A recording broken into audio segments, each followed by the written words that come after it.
Hey guys, Alex Nasley here with Gear Gods, and I'm here with my good friend Joel Wanasek here at the JST booth. What's up, Joel? I just want to talk about sunglasses and not really, but yeah.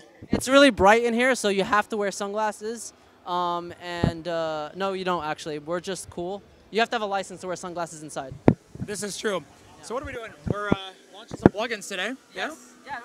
Tell me about your plugins, man. So I have my new bus glues coming out through Sturgis Tones. I wanted to make a set of tools that could make my life a lot easier as a mix engineer and consistent. So we created these, and I wanted to be very different than his series of bus glue. I wanted my own UI. I got to basically take all of my favorite things, like what's the word I'm looking for? Not sample, but I wanted to take my outboard gear and I wanted to model it. There's a word. God, it's been a long day. I wanted to model a lot of my outboard gear and things like that. And take all of my favorite things that I've ever used in tools and combine them into like the ultimate tool. So I get rid of all my other tools, if that makes sense, other than like the balance and EQ and stuff. So the result is 6 compressors. I've got something for mix, guitars, drums, keys, vocals, and bass. There we go. I got those not in the right order, but I got them. Joey, forgive me. But so I wanted to make something that you could use to basically mix a song and get some really serious vibe in there and get some incredible dynamics control, and most importantly, allow the person mixing to focus on the musicality side of the mix and making it sound like a song and getting it to really come together, and not so much like, oh man, is this attack ratio on this compressor song? You know what I mean? Like the nerdy stuff. Yeah. And some people are into that, but I mix a lot of songs in a year, and I don't have time to sit and worry about like, hey, is 20 versus 25 ms on the attack time on this drum compressor better? I'm just like, dude, in the big picture of the song, it's so trivial. So why waste all that brain RAM when you could be focusing on creative things like automation moves? You could be focusing on like, is the mix gel and does it lock together? Is it exciting? Are you representing the song the best? So I wanted to take a lot of those decisions out based on years of experience of mixing and bring the user an experience where it was fun to use, it sounds amazing when you put it on, and it's just easy and fast and fun, you know, like. Awesome. Okay, so here's a question. You said there's a keys mix bus glue here, right? Now, how does this work with, say, for example, if you have, I don't know, a bunch of harpsichords in a mix? Well, you see, Alex, I have the no small time button here. Oh, okay. Harpsichords, at least in your mixes, are kind of small time, but when you push this on, they're guaranteed.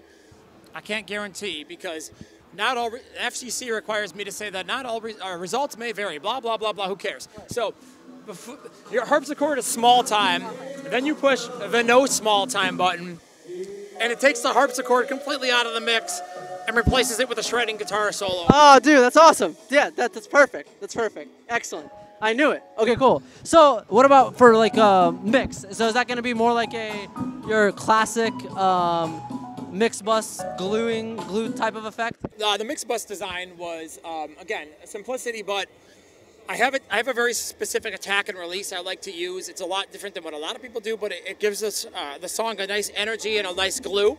And again, this is stuff, it's like my entire career I've simplified all these processes, but like, you know what, this is the one. So I found the one that I think is the best for the most different types of genre. Because dude, I mix like pop, I mix EDM, then I'm mixing death metal and scene stuff and like everything in between, you know, and it's like, so I have it all dialed in, but it's like, you know, it's definitely based off an SSL compressor with some goodies in it, some analog stuff.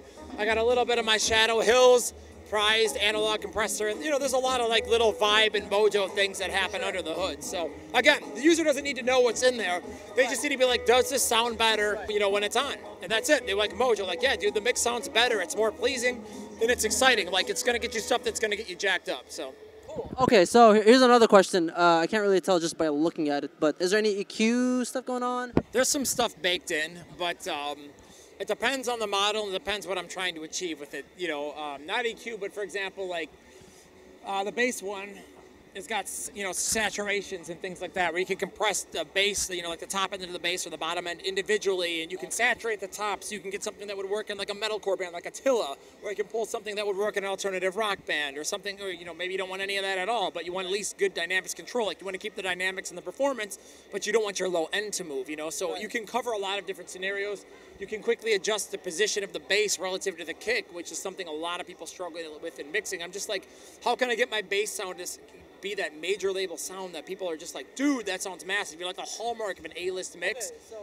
So would you like take your like bass guitar and kick drum, bust them to a channel that has this on it? No. This is just for bass. I would run the drums shells to the drums. Oh, okay. And the bass to the bass. But what I'm saying is you can take the position, the frequency position of the bass and be like, all right, the kick drum is really low and subby, so we're going to pop the bass above the kick, and then boom, now it's locking. Or, you know, my kick drum is really high and fast, but we want kind of like, you know, okay, think of like Chillin' a Bodum, dude. Right. Like, those mixes always had super deep sub bass. Yes. Whereas like Nickelback is super subby on the kick drum and the bass is above the kick. You know what I mean? Yeah. Like, depending on what you're trying to do. So if you've got a really dope kick drum sample, let's say in a metal record, it's going to have a bottom end. So it's a lot easier to just be like, boom, yes, up, there we go. Now it's locked. Cool. If you need it, you know, if you need EQ, yeah, of course, maybe, but it's going to get you a lot closer, a lot faster with less like trying things and experimentation, you know. So again, some people are into that. This isn't for everybody, but you know, I'm about mixing songs very quickly and doing it from here, you know, like really getting your gut feeling. Because like when you open a song for the first time, man, like that's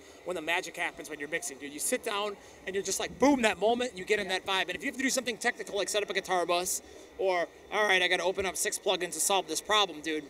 Ruins the vibe. Yeah, you're not mixing the song. You're solving problems. I don't want to solve any problems when I'm mixing. I want to solve the only problem of how do I make this song incredible so it connects with the listener and it brings the band's emotional direction. Maybe it's fighting and pissed. Maybe it's like soft and lovey. Maybe it's ambient and chill. You know what I mean? Like, I want to focus on that because that's what the band is really paying me to do. Not being like, dude, your snare is the most dope snare I've ever heard. We care about the snare because we're audio guys, but seriously, like 99% of the listening population is like, I like the song. It sounds good. That's what matters to them. So you got to think about what are you mixing for. And so do the A&R guys. You think the A&R guy cares what snare is on the record? He's just like, dude, it sounds great, or it doesn't. You know, it's just, it is what it is. Have you used these plugins on any of your stuff yet? The developmental versions, yes. But like I said, after these have been finalized, it's going to eliminate a billion things from my mixes. So I wanted to get mixing down to just balance and EQ with these plugins, and then any specialty stuff like, okay, I need, you know, a delay on this guitar. Obviously, this can't do a delay, and it's not supposed to. It's a dynamics, but I want to go to all dynamics processing, solve it, so my assistant can have it already dialed in, and all I got to just check it and be like, all right, let's mix a song. You know what I mean? Like, I already know it's controlled how I'm going to control it, so I want to make it as easy as possible. How would you say, what's the biggest difference between your series and Joey's series? Everything. I mean, I know, but like, there's no similarities other than the fact that there's 6 compressors that do the 6 of the same thing. So, you know, Joey's approach, and I haven't really used Joey's very much, but when I sat down, my design goal was obviously like, dude, this has got to be way different. Because the first thing people are going to ask, well, I already have Joey's. Why should I? That was like the first challenge. So I'm like, all right. So the workflow, he uses like knobs and like he has different types of compression. I use different types of compressors than he does. I just have the one that I'm like, this is the best for what we're going to do.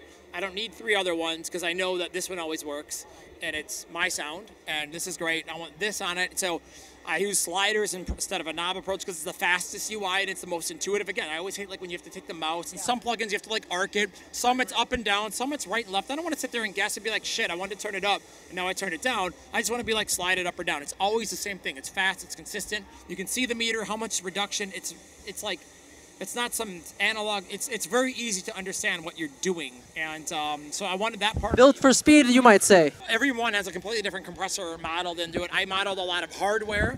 There's something very different than how he works. A lot of my favorite pieces of hardware that are very special and sacred to me. Because, you know, when you spend like $9,000 for a compressor, it's kind of like you want to hug it every night, but you can't because your wife gets jealous. You know, the UI is completely different, it's a different experience, and I solve different problems. You know, like I've got Chug Slayer on the guitarist to kill pomades. That's not something on his. So he focused on like versatility of compression. I focused on what's the best possible scenario for workflow, speed, and sound in the way that I mix. Like, how can I just get something that sounds sick, easy and fun to use, looks dance clubby, so I can just like party when I'm like mixing, and just no small time. No, I agree. I think you summed it up pretty well from what I can see. Awesome. Yeah. Is there anything else you've been working on you want to talk about?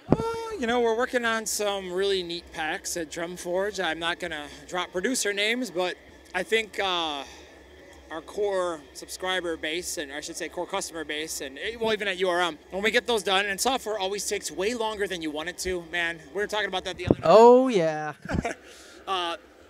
We've got some really great things coming out over there on that side. On URM, we just launched something called Mix Lab. We launched another thing, Portfolio Builder, like a month ago. So I get confused because it's like so many things, man. Dude, we're animals. Like, I don't know when we sleep. Nail the Mix is very complicated for some people that are just starting. Mix Lab is kind of like the bridge, like something where you can log in, get bite-sized stuff. Like, I just want to learn how to like EQ a kick drum or like understand it better, and I can do that in 10 minutes or 5 minutes while I'm waiting for the awesome Nail the Mix session with incredible world-class A-list mixer on my favorite band. So we gave them something to kind of bridge that gap. Portfolio Builder was tracks that have been produced and engineered by guys like Joey or myself or Al or et cetera that people can use in their portfolios. Because, if you've only got bands that are local and none of them, you've ever mixed sound great because you don't have a good drum room, now it's like you can mix a big band and you can use the mix and put it in your portfolio and be like, look, guys, I can mix, and you can use it to attract clients. So we've been trying to add a lot more value other than just Nail the Mix. If Nail the Mix already isn't like a complete steal and more value than any other audio and education thing out there, but regardless of my opinion on it, we've found different ways to add even more things, and we've included all these things in the subscription, so all of our subscribers get them for free, along with their Nail the Mix subscription. So we've wanted to kind of just make it better and create more value and, improve our ability to connect and educate with all different types of people that are involved in our ecosystem. So we've been focusing a lot on that. We have the Ultimate Drum Production course coming up with Matt Brown. Matt is probably like one of the top 5 drum techs in the entire world. I mean, dude, Matt is like a genius. I mean, when he talks about drums, I'm just like, dude. And I mean, I know how to mix drums, man. Like I've had some pretty successful bands and songs. I just had a #1 like a couple of months ago in Japan. Like I've mixed some good sounding records in my opinion, and that have been validated by sales and A&Rs and, and like I've had to beat some good guys, but like, then I talk to a guy like Matt Brown, I'm like, dude, I know nothing about drums. Like, I suck at drums. And it's weird because he's that good at it, you know what I mean? So like, we hired him to do a Drum Forge session, which still hasn't come out, but I'm like watching him tech and tune and like explain, and I'm just like, dude, I mean, I thought I knew drums, but like Matt's a freak, dude.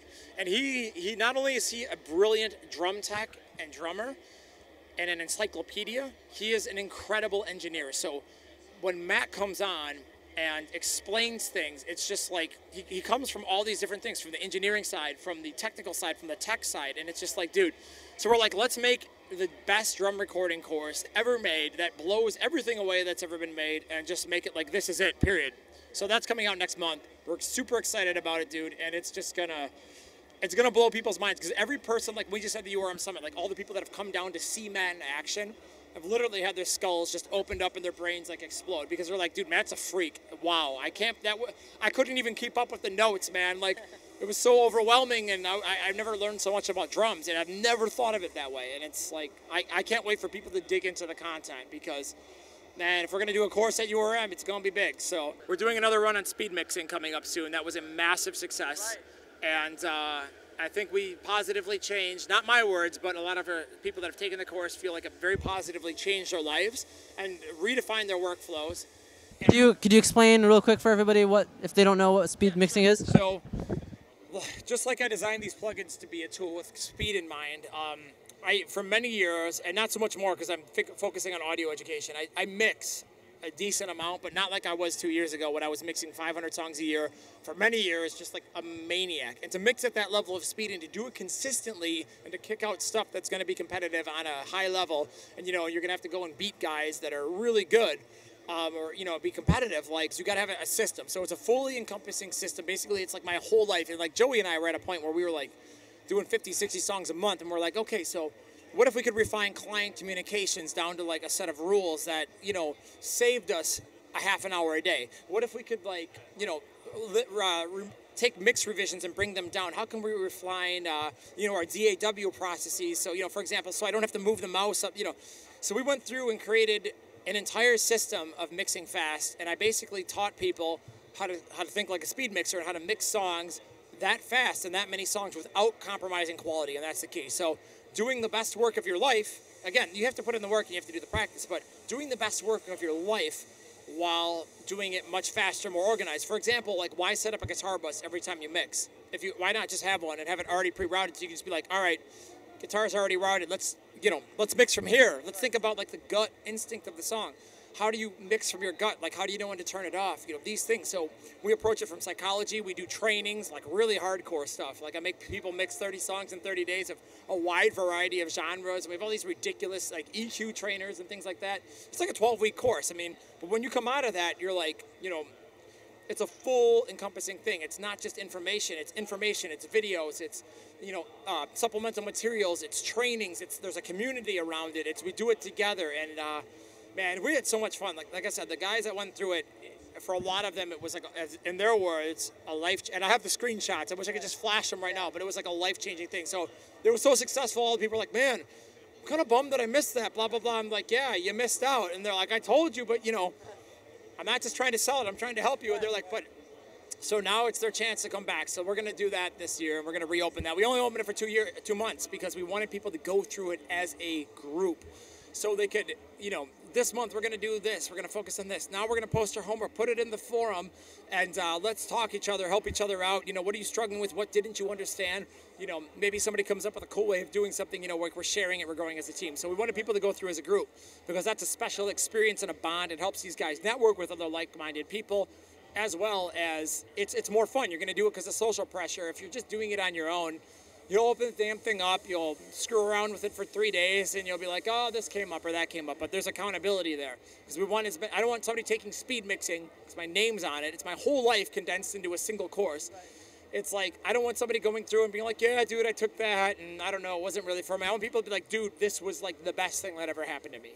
And that was our goal. So how can we get people to create so many value, be like, this is created for me, a priceless amount of value versus what I paid for it. I feel like I stole it from those guys, and haha. That's like 10 years of my life, dude. All these mistakes that I can't go back, but I can be like, dude, don't do this when going with clients. Put this little thing in your email, adjust your mix correction guide to say this, and here's why. Let me show you.